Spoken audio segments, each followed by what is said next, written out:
बिस्मिल्लाहिर्रहमानिर्रहीम। व्यूवर्स, मैं हूं आसिम जिलानी और आप देख रहे हैं आसिम जिलानी यूट्यूब चैनल।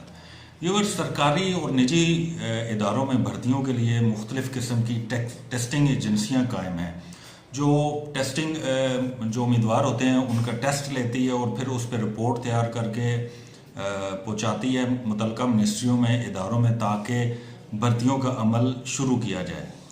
लेकिन ये इंकशाफ हुआ है कि ये जो टेस्टिंग एजेंसियां हैं इनके लिए जो कवायद और ज़वाबित है वो उस पर पूरा नहीं उतरती और ये टेस्टिंग एजेंसियां शुतरे बेमहार की तरह काम कर रही है और इन पर कोई रेगुलेटरी अथॉरिटी तक नहीं है, जिसका गुज़िश्ता दिनों होने वाली कायमा कमेटी बराए काबीना डिवीज़न में बड़ा तस्करा किया गया। इन ज़राए का कहना है कि जी ये पूरे मुल्क में तकरीबन 84 टेस्टिंग एजेंसियां हैं जो मुख्तलिफ उम्मीदवारों का टेस्ट लेती है। सबसे पहले जो कायम हुई टेस्टिंग एजेंसी उसका नाम है जी नेशनल टेस्टिंग एजेंसी। ये सरकारी तौर पर कायम की गई। इसको कॉमसेट्स यूनिवर्सिटी का एक ज़ैली इदारा बनाया गया, ताहम बाद अज़ां इसको आज़ाद हैसियत दी गई और ये अब आज़ाद हैसियत के तौर पर काम कर रही है। इस एजेंसी के गुज़िश्ता दिनों जो टेस्ट लिए गए दीर, अपर दीर और मुख्तलिफ इलाकों में, वहाँ पे तकरीबन 4-5 दिन पहले ही उस टेस्ट का जो पेपर था वो आउट हो गया और सोशल मीडिया पर वायरल हो गया, जिस पर इसे मुलतवी करना पड़ा।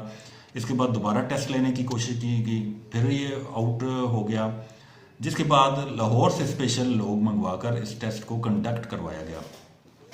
कायमा कमेटी बराए कैबिनेट डिवीज़न में जब इस मामले को साहबजादा सिबगतुल्ला, एक रुकन कौमी असम्बली है, उन्होंने उठाया तो ये इंकशाफ हुआ कि इनको रेगुलेट करने के लिए कोई इदारा मौजूद नहीं है, जिस पर रुकन कौमी असम्बली अली नवाज अवान ने कहा कि अगर इनको रेगुलेट करने का कोई इदारा नहीं है तो तमाम जो मुल्क में टेस्टिंग एजेंसियां हैं उनके फंक्शनल गैर फंक्शनल कर दिया जाए और वो कोई टेस्ट कंडक्ट ना कर सके। अच्छा, हम आपको आगाह करते हैं कि ये एक पैसे बटोरने वाली फैक्ट्रियां बनी हुई हैं जो उम्मीदवारों से जो आते हैं उनसे पैसे तो बटोरते हैं, लेकिन जो टेस्ट होते हैं उसके रिजल्ट कहीं कहीं माह तक जारी नहीं किए जाते, जबकि एसओपी यही है कि 24 घंटों के अंदर अंदर इस टेस्ट को वेब पे अपलोड कर दिया जाए। ऐसे ही कई वाक़यात हैं। महकमा मौसमियात का टेस्ट था जिसके लिए बलूचिस्तान के नौजवानों को कराची बुलाया गया। इसी तरह फॉरेन अफेयर मिनिस्ट्री के टेस्ट थे जिनको मुलतवी करना पड़ा, उनके रिजल्ट आ गए थे लेकिन उसको मुअत्तल कर दिया गया।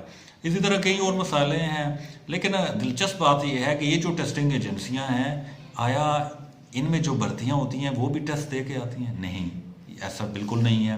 नेशनल टेस्टिंग सर्विस को ले लें, इसमें जो भी आता है, सीईओ आता है या और कोई आता है, तो उसके लिए टेस्ट लाजमी नहीं होता। हालांकि जब दूसरे महकमों में भर्तियां होती हैं तो यही इदारे टेस्ट लेते हैं और वो अपने आप पर ये लागू नहीं करते। इसीलिए इनको मैं शुतरे बेमहार कह रहा हूँ कि इनको रेगुलेट करने का इदारा नहीं है, तो ये किस तरह, किस हैसियत में ये काम कर रही है।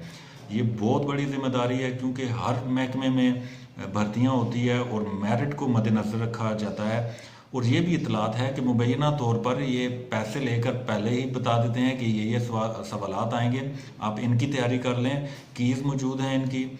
लेकिन इनको ज़रूरी है कि इस पर चेक एंड बैलेंस रखा जाए ताकि ऐसे होनहार बच्चे जो दिन रात एक करके टेस्ट देते हैं उनको पीछे कर दिया जाता है और जो पैसे देते हैं वो आगे आ जाते हैं। इसको शफाफियत को यकीनी बनाने के लिए यही तजवीज़ बड़ी बेहतर है कि इनको गैर फंक्शनल कर दिया जाए और इस पर एक रेगुलेटरी अथॉरिटी बनाई जाए। नाजरीन, पार्लियामान आजकल मफामती पॉलिसी के तहत बड़ा कामयाब तरीके से चल रहा है। हुकूमत और अपोजिशन मिलकर मफामत की पॉलिसी पर अमल पैरा है। इसकी हालिया मिसाल यही है कि आर्मी एक्ट में तरमीम के हवाले से हुकूमत और अपोजिशन ने मिलकर उसको पास किया। इसी हवाले से ये बहुत बड़ा इशू है, इस पे भी हुकूमत को और अपोजिशन को मिलकर मफामती पॉलिसी अपनानी चाहिए और रेगुलेटरी अथॉरिटी के क़याम के लिए कानूनसाजी करनी चाहिए ताकि होनहार जो बच्चे हैं वो सामने आ सके और मुल्क की भाग दौड़ संभाल सकें। यहाँ पे एक और चीज़ आपको मैं बताता चलूँ जी, अगर यही जो भर्तियाँ होती थी पहले FPSC के ज़रिए होती थी, अब एक और इशू भी है कि ये अगर आयन को हम देखें, आयन की शिक है, आयन के आर्टिकल की शिक है 22, जिसके तहत सिर्फ एफपीएससी भर्तियों के लिए टेस्ट इंटरव्यू कंडक्ट करने के लिए अहल है। तो अगर वो अहल है तो ये टेस्टिंग एजेंसियां किस हैसियत से काम कर रही है? ये तो अपोजिट आ गया।